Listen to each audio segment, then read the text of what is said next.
그런데 좀 관심을 가지고 정부가 좀 더 많이 투자를 해 주셔야 될 것 같습니다. 아, 예. 뭐, 당연한 얘기죠. 투자와 관련돼서 회사 얘기도 나오고 그러는데, 아니, 저도 들은 얘기인데, 인터내셔널 스페이스 스테이션, 국제우주정거장, 네. 이렇게 사람들 지금 올라가서 반갑다고 인사하는 장면을 본 거기에다가도 투자를 했다고 그러고, 우주에다가 투자하는 제약회사가 있더라고요. 이름만 대면 다들 아실 만한 우리나라 이제 대표적인 제약회사가 하나 있는데, 그 회사에서 지금 우주 분야에 굉장히 많이 투자를 하고 있죠. 우주 의학 제조라든가 우주 헬스케어, 그리고 그와 관련된 국제적인 공모전, 그러니까 뭐 챌린지 같은 것도 하고, 그리고 심지어 미국 회사하고 합작 법인을 만들어가지고 우주와 관련된 여러 가지 산업을 좀 하려고 하는 그런 회사가 우리나라에 있죠. 아니, 반가운 것 같아요. 그 우주에 대해서 기존에 있는, 뭐, 나름 규모가 있는 그런 제약회사들도 관심을 가지고 건강에 대한 여러 가지 이슈들을 다루는 회사니까 건강을 만들어내는 새로운 가치, 그런 것들을 추구하다 보니까 우주에 나갔을 적에 그러면 어떤 약을 먹는 게 좋은 건지, 어떤 건강 상태가 유지가 돼야 되는 건지, 그런 것부터 시작해가지고 그런 회사가 우리들의 건강 상태에 대한 어떤 가치를 새롭게 만들기 위해서 우주를 자꾸 쳐다본다 네. 하는 거는 굉장히 좋아 보이네요. 네. 그런 회사들이 좀 많아졌으면 좋겠네요, 우리나라에도. 그렇죠. 네. 예. 그러니까 뭐 우주 그러면 아직까지도 사람들은 그냥 로켓, 요 얘기 아니면 인공위성. 사실 요 정도밖에 생각을 못 하잖아요. 그런데 이제는 뉴스페이스 시대다라고 얘기를 하는 게, 예전에는 국가에서 어떻게 보면은 국가 이미지 제고나 체제 경쟁을 위해서 발사체나 인공위성, 뭐 우주인 이런 것 위주로만 우주 산업을 투자를 했다면, 지금은 뉴스페이스 시대의 의미가 민간에서 사업적, 비즈니스적으로 수익이 가능하다라는 것을 보고서 이제 투자를 하는 그런 시대이기 때문에, 당연히 우리나라에서도 우주 관련된 여러 가지 기업들, 스타트업도 그렇고 기존 중견기업이나 대기업도 그렇고 우주 쪽에 어떤 식으로든 아마 생각을 안 하면 안 되는 시대가 된 것 같아요. 우주 관광 같은 거는 아직까지는 쇼케이스 단계이긴 하지만 이미 이제 일어나고 있는 일이고, 바로 이제 며칠 전에도 민간인이 우주에 나가서 우주 유영을 했다라고 하는 게 이제 뉴스에 나왔죠. 우주선 바깥으로 나간 거죠. 그게 뭐 관광 의미로도 그 개인한테는 굉장히 좀 감격적인 경험이겠지만, 의미 있는. 예, 이게 또 가능해지면 한 발 더 나가서 우주 공장이라든가 우주 공간에서 뭔가 우주선 밖으로 나와서 뭐 이런저런 활동을 할 수 있는 어떤 시작이 되는 거거든요. 예, 그래서 뭐 그것도 중요한 거고. 그리고 아까도 또 말씀하셨던 우주 건강이나 이런 것들도, 사실 뭐 제가 오늘도 여기 올 때 이제 지하철을 타고 왔지만, 지하철 탈 때 보면 이제 좀 나이가 있는 어르신들은 계단 오르락 내리락 할 때 되게 힘들어 하시잖아요. 맞아요. 그 이유가, 물론 이제 나이가 드셔서 무릎 관절이 좀 시원치 않다거나 이런 이유지만, 기본적인 이유는 사실 지구 중력 때문에. 중력 때문에. 네.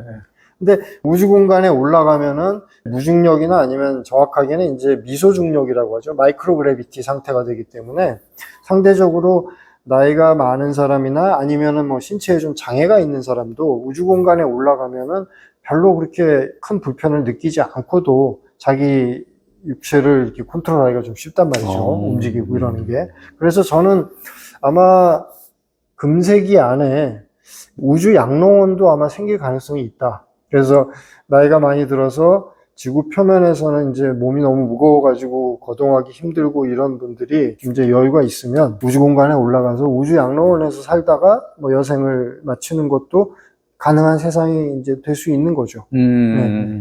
사실 그 이미 예전에 나왔던 영화인데, 조디 포스터가 주연했던 콘택트라는 영화가 있었어요. 컨택트. 예, 그 1997년에 나온 영화인데, 그 영화는 못 본 것 같아요. 예, 이거는 이제 콘택트라는 이름으로 국내에 개봉한 SF 영화가 이제 두 편이 있는데, 한 편은 이제 2010몇 년인가 얼마 안 된 외계인이 지구에 와가지고 뭐 외계인의 언어를 배우는 주인공 언어학자의 이야기, 이거에 이제 우리나라 개봉, 이거는 원래 영화 제목은 어라이벌인데 우리나라에서 개봉할 때는 이제 컨택트라고 했고, 제가 지금 말씀드리는 컨택트는 영어 원래 제목도 컨택트예요. 이게 이제 그 유명한 천문학자 칼 세이건이 썼던 SF 소설 제목이고, 이거를 영화로 만든 거예요. 근데 그 컨택트에 보면 엄청나게 돈 많은 재벌이 자기가 뭐 건강이 안 좋아가지고 제일 마지막에 어떻게 하냐면은 우주에 올라가가지고 러시아 우주 정거장 안에서 여생을 보냅니다. 거기서는 뭔가 자기가 의학적인 치료를 받는다거나 할 때 지구상에 있는 병원에 있는 것보다 여러 가지로 좀 조건이 유리하다고 그래가지고 그러다 이제 거기서 숨을 거두는 장면이 나오거든요. 그게 어떻게 보면은 우주의학, 우주 메디칼, 헬스케어, 뭐 심지어는 우주 양로원과 관련된 이런 새로운 산업의 가능성을 그 장면을 통해서 살짝 좀 보여준 거죠. 그러면 거꾸로 우리가 SF 영화 보면 전번에도 우리 같이 그런 얘기를 했습니다만 디스토피아의 이미지를 자꾸 가져가니까 네. 살기 어려워서 우리가 우주로 나간다 그러는데 오히려 부자들이 우주로 나갈 수도 있겠네요.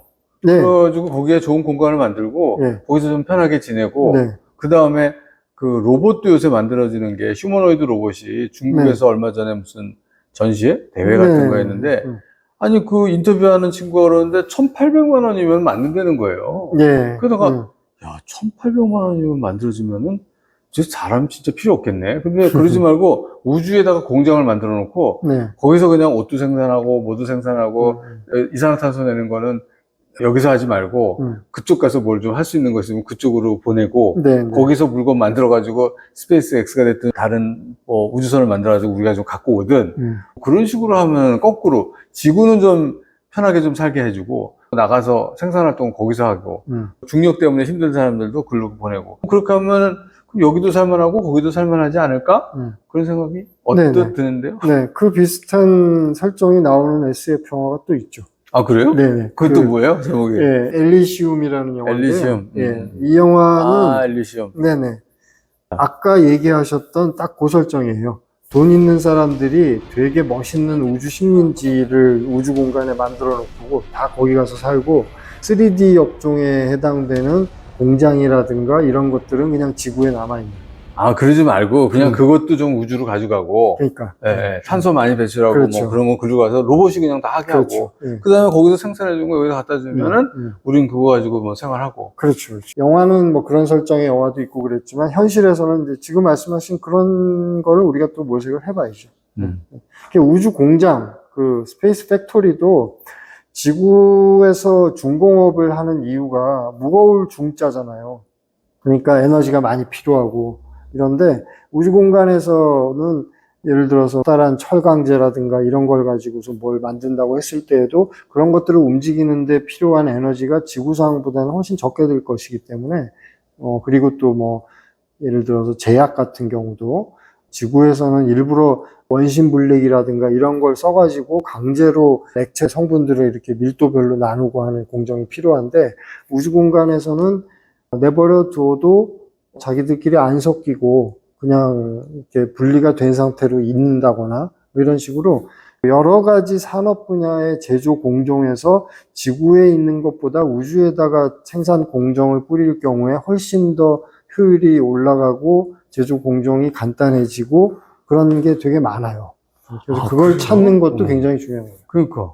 그러고 찾아가지고 차라리 안 좋은 거를 전부 지구에다 남겨놓는다. 그리고 좋은 거를 가지고 우주로 나가는 게 아니고 거꾸로 반대로 여기서 안 했으면 좋겠는 거를 로봇이 바깥에 나가서 다 해주고 여기는 정말로 우리끼리 좀 살 수 있게 그런 반대 설정을 하면서 거기에 필요한 기술 개발도 하고 그거 관련된 비즈니스에 대한 어떤 계획을 상상을 해보면 뭐 해볼만 한 거 아닌가? 그런 생각이 드는데요. 그렇죠. 그러니까 이런저런 이유와 가능성들 때문에라도 우리는 우주 산업에 아마 투자를 안 할 수 없을 것이다. 오늘 박 대표님하고 이런저런 이야기를 했는데 마무리를 하자면 결국은 우리가 우주 기술 개발 해야 되고 우주 산업을 좀 일으켜야 되는데 왜냐하면 100km 가까이에 있는 우리의 아주 가까운 지역이기 때문에 우리의 일상권입니다. 그러니까 하루에 움직일 수 있는 그런 일상권이기 때문에 거기를 우리가 활용하자는 의미에서 보면은 한번 저희도 시도를 해봐야 될 것 같고요. 아까 말씀드린 여러 나라들, 큰 나라들이 있는데 아랍에미리트하고 우리하고 뭐 같은 그거는 아니겠지만 그럼에도 불구하고 우리는 선택과 집중을 분명히 해야 될 것 같고요.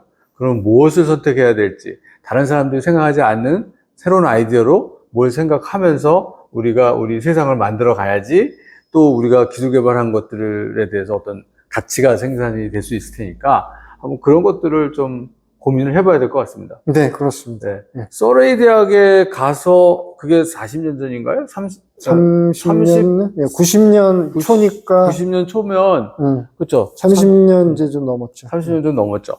30년이 지금 넘어가는 그런 기간이 지나서야 이제 우리가 본격적으로 우주와 관련된 기술 개발을 더 많이 할 수도 있고, 그 다음에 우주 산업을 만들 수 있는 그런 환경이 된 것 같습니다. 네. 그러다 보니까 아랍에미레이트도 우리한테 배워간 거고, 우리는 영국 가서 배워온 거고, 이런 과정이 있었는데, 우주 개발 연구를 하면서 이렇게 30년, 40년을 생각하면서 뭔가를 좀 기획을 해 나가야 되지, 너무 짧게 생각하면 할 수 있는 것도 없을 것 같고, 또 잘못 선택할 것 같기도 하고, 그런 것들이 좀 많이 우려가 됩니다. 네. 그래서 항상 그런 현장에다가 우리 박 대표님이 좋은 말씀 계속 해주시고, 저희 미디어에서도 열심히 그런 얘기를 하도록 하겠습니다. 오늘 시간 내주셔서 감사합니다. 감사합니다. 예.